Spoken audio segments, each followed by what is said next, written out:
Selasa malam, tanggal 29 Juli tahun 2025. Stadion utama Gelora Bung Karno menjadi saksi pertandingan paling dinanti di Asia Tenggara. Final Piala AFF U23, 2025 mempertemukan Indonesia melawan juara bertahan, Vietnam. Supporter memadati tribun, merah putih berkibar di setiap sudut. Harapan besar dibebankan ke pundak para pemain muda Garuda Muda, yang tampil sebagai tuan rumah. Di bawah asuhan pelatih asal Belanda, Gerald van den Boek, Timnas Indonesia U23 tampil dengan formasi 3-4-3. Strategi ini dipilih untuk menguasai lini tengah dan memaksimalkan serangan dari kedua sisi lapangan. Sejak menit awal, Indonesia bermain agresif. Tekanan demi tekanan diberikan.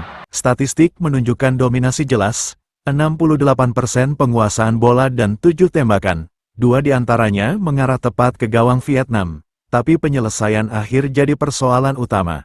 Peluang demi peluang terbuang sia-sia.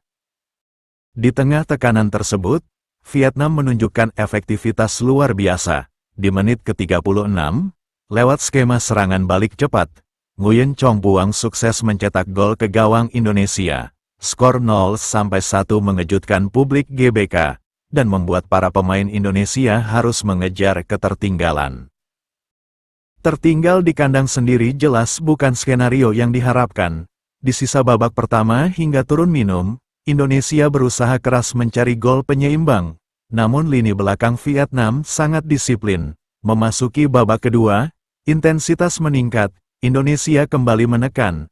Tapi Vietnam bertahan rapat dan mencoba memancing emosi pemain Indonesia. Laga pun berubah jadi panas. Ketegangan pecah ketika Frankie Misa dilanggar keras. Doni Triamungkas mencoba meredakan, tapi justru mendapat dorongan fisik dari pemain Vietnam. Emosi pemain Indonesia memuncak. Wasit asal Jepang, Koji Takasaki, harus turun tangan meredakan situasi. Di menit ke-54, situasi kembali memanas saat Nguyen Din Bak memprovokasi pemain Indonesia. Bahkan, ketegangan sempat merembet hingga ke area bangku cadangan. Puncaknya terjadi di masa injury time. Saat Robbie Darwish hendak melakukan lemparan ke dalam, pelatih Vietnam Kim Sang-sik terlihat sengaja menghalangi pandangan dari pinggir lapangan.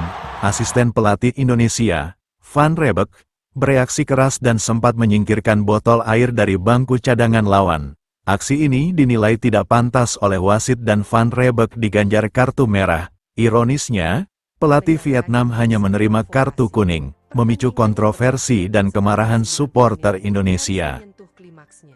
Hingga akhir laga, Indonesia gagal mencetak gol. Skor 0-1 bertahan, Vietnam kembali keluar sebagai juara, mengulang sejarah kelam bagi Indonesia, seperti yang terjadi di final 2023. Dalam konferensi pers seusai laga, pelatih Gerald van den Boek menyampaikan permintaan maaf kepada masyarakat Indonesia. Ia menyebut para pemain telah menjalankan instruksi dengan baik, tapi masih lemah dalam hal penyelesaian akhir. Saya bangga dengan usaha pemain, tapi kami harus belajar mencetak gol lebih banyak.